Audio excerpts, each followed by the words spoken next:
Deuxième partie de Sortez-moi là, toujours avec mon invité d'honneur, c'est Jean-Marie Guivarch, illustrateur, aquarelliste Manson. On va parler de cette belle exposition Vente qui aura lieu au sein de l'Espace Bis autour du centenaire des 24 heures. Du 2 juin au 8 juillet prochain, on va en parler dans la dernière partie. Puis on est avec la mère de la semaine, Claudia Dugas, mère de Ciel-Philippe. Et justement, on va aller se balader ensemble avec Pascal Mariette pour la balade du soir. Bonsoir, un rendez-vous enregistré il y a quelques jours.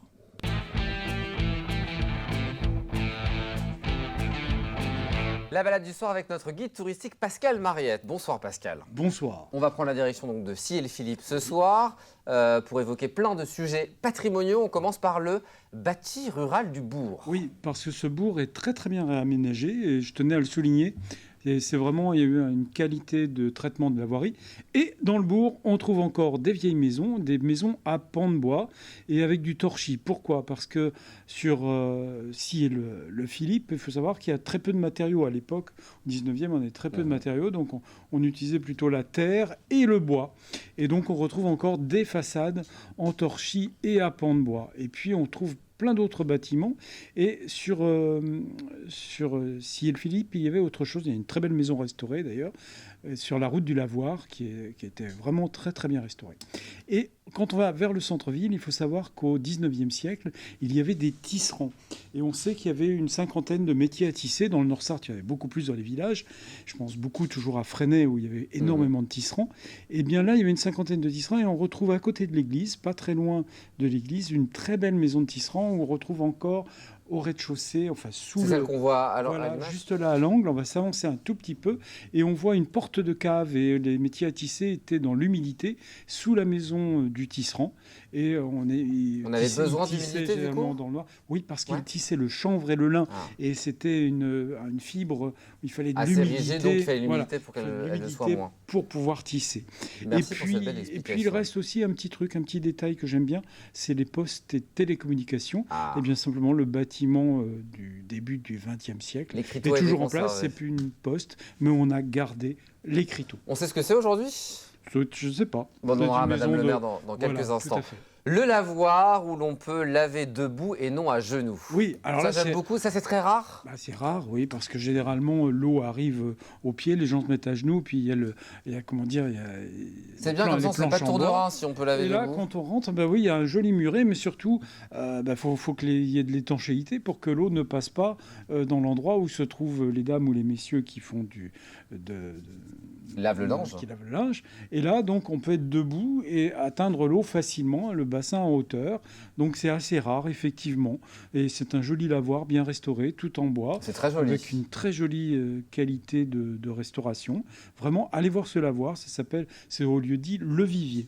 Notez-le bien et puis allez du côté de Ciel-Philippe pour le découvrir. Le monument de Chanteloup, ça aussi on va le visiter. Alors ça, on passe sur la route quand on va à Bonnétable, on le voit, c'est le lieu d'une bataille qui a eu lieu vraiment à la fin, les deux derniers jours de la guerre de 1870-71. Et là, c'est donc les mobiles de la Gironde qui étaient présents et il y a eu 26 morts, dont le commandant qui s'appelait Pierre-Isidore Arnould. Et on retrouve son médaillon d'ailleurs sur le monument de ce commandant. Mais le commandant, lui, n'a pas été enterré ici. Il n'a été enterré ici que les 25 mobiles qu'il commandait et qu'il venait de la Gironde, du Lot-et-Garonne et du Finistère.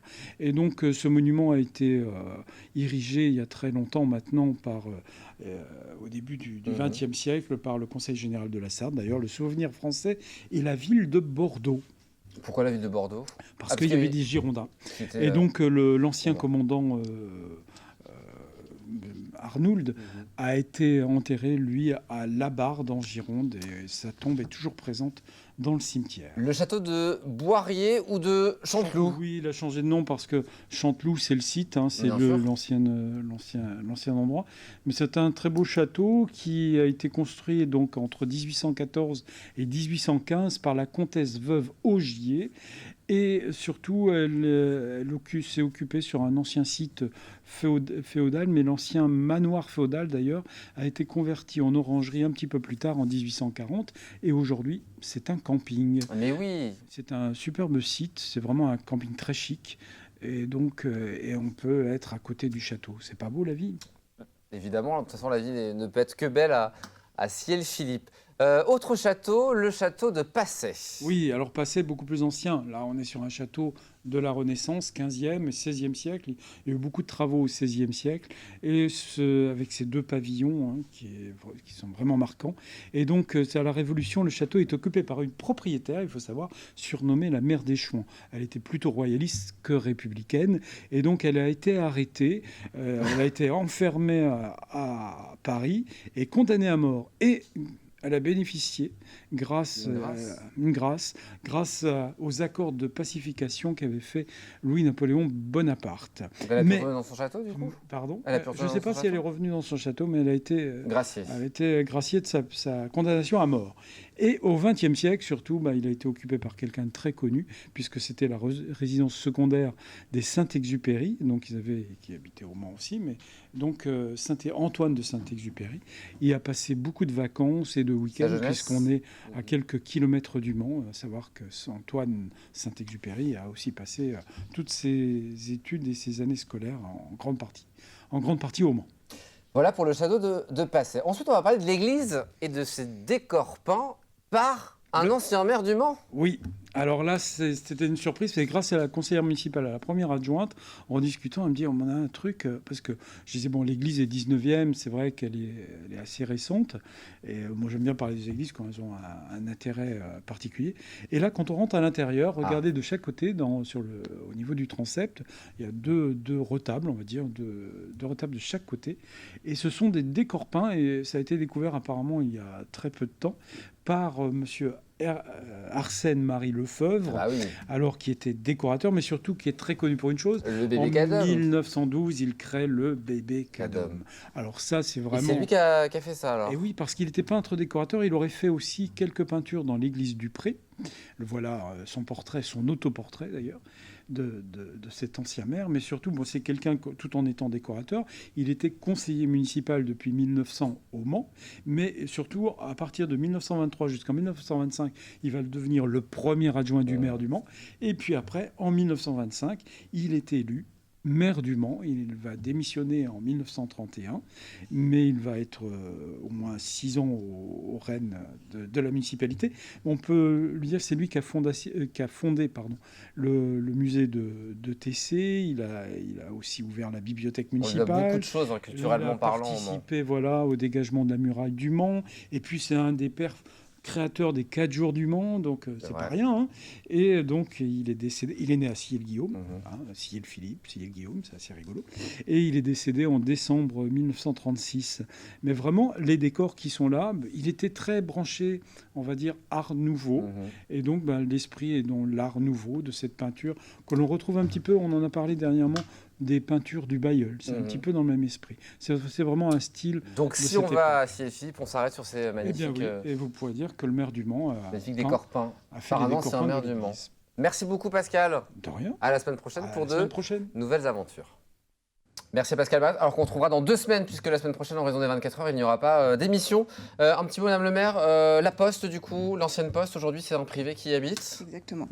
Le lavoir, on l'a dit, il a été rénové grâce à un très beau dispositif. C'est ça, grâce au dispositif Argent de Poche, initié par la communauté de communes en 2021. On rappelle le principe. Pardon, excusez-moi. Donc 8 jeunes de la commune ont restauré, accompagnés évidemment par des adultes encadrants.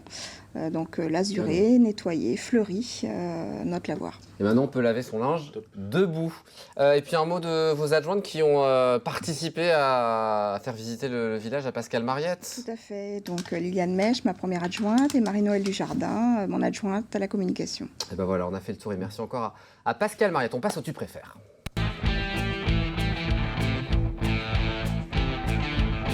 Jean-Marie, je me tais. Moi qui parle vite, maintenant je vais carrément me taire et je vais vous laisser poser quelques questions à Madame le maire. On a le droit de tutoyer le maire, ça fait partie de la tradition de l'émission, si vous nous autorisez, Madame la maire. Pas de problème. Très bien. Donc, première question. Tu préfères la mer ou la montagne? La mer. La ville ou la campagne? La campagne. Le printemps ou l'été? Le printemps. La lecture ou la musique? La musique. Le vélo ou la marche à pied? La marche à pied. La voiture ou le train? La voiture, que j'utilise tous les jours. On a le droit, hein. Je le dis à chaque fois, on a le droit. Quand on habite dans la campagne. Question, la maison ou la mairie? Ah.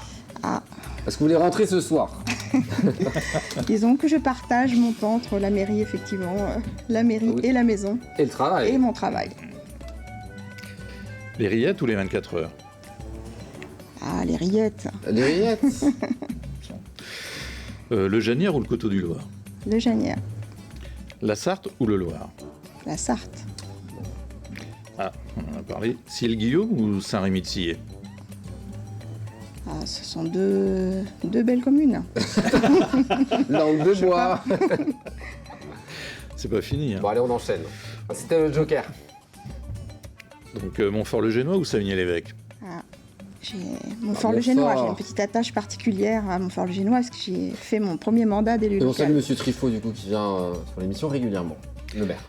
Donc Le Mans ou Mamers? Le Mans, Tu préfères tente ou caravane? Ah bah oui. Caravane, Ouais, moi aussi. Camping de Chanteloup ou gîte de l'Orée du Mans? ah, j'ai un petit faible pour les châteaux. Expression coiffure ou le rendez-vous? Alors là, on a besoin des deux. Hein, On a besoin n'est-ce des pas? deux pour aller se Disons faire coiffer. Voilà, on va se faire belle avant d'aller au restaurant. Exactement, Joker. Dessin ou automobile? Ah, Dessin ou automobile? Automobile. vous allez fâcher Jean-Marie dans un cas ou dans un autre. Non, Automobile. Automobile. aucun problème. Et la petite dernière. La petite dernière, LMTV ou BFM TV? LMTV, bien sûr. Bravo Madame le maire, on passe à la ville mystère. Merci Jean-Marie. On va jouer avec vous ce soir pour faire gagner un cadeau à nos téléspectateurs. Pour ça, il va falloir découvrir la commune dont je vais recevoir le maire la semaine prochaine. Qu'est-ce qu'on fait gagner à notre téléspectateur qui sera tiré au sort, Madame le maire? Plein de choses ce soir. Ce soir, j'ai apporté donc des produits, donc il nous reste un bon d'achat, la petite malicieuse, on en Bien a parlé sûr. tout à l'heure, donc spécialité pour les fermiers. Et puis l'atelier sucré, qui est un jeune artisan qui a commencé son activité l'année dernière, pâtissier, chocolatier. Oh là là là, Donc, ça c'est formidable qui si vous nous voulez en a profiter. confié quelques produits. Voilà, qu'il va Quelques falloir produits de sa profiter. fabrication, produits fabriqués maison bien sûr, et avec le plus possible de produits locaux. Eh ben on y va, si vous voulez gagner ces cadeaux, il faut découvrir la ville mystère. Alexis Lenoir. Qu'on salue ce soir. Ma ville mystère est située à 70 km 900 de Ciel-Philippe via la Voie de la Liberté et la départementale 323. Une idée? C'est toute la Sarthe en fait. Une charade, attention elle est longue. Mon premier est le contraire de haut. Bah, Mon deuxième est une interjection familière utilisée pour signifier en avant. Allons-y. Mon troisième peut être à gratter ou de société. Mon quatrième est utile pour écrire sur une ardoise d'écolier ou sur un tableau noir. Mon cinquième est le contraire de sous. Mon sixième désigne un rongeur qui, selon l'expression populaire, dort profondément. Mon tout est ma ville, mystère. Pas facile ce soir quand même. Hein. On y trouve deux églises, l'église Saint-Martin et l'église Saint-Aubin. Et les habitants, ça va vous aider, s'appellent les Bazougeoises créatières et Bazougeois créatiers. Si vous avez la bonne... Bazouge, Ouais. sur le, Bazou sur le Loir. sur le Loir. On n'est pas loin. Si vous pensez avoir la bonne réponse, envoyez un mail à jeu au pluriel @lmtv.fr. Bonne chance à tous. Une petite page de pub et puis Madame le maire, vous restez avec nous ce soir puisqu'on va parler dans un instant de René Langlais, un grand nom du patois sartois. On en parle avec Serge Bertin. À tout de suite.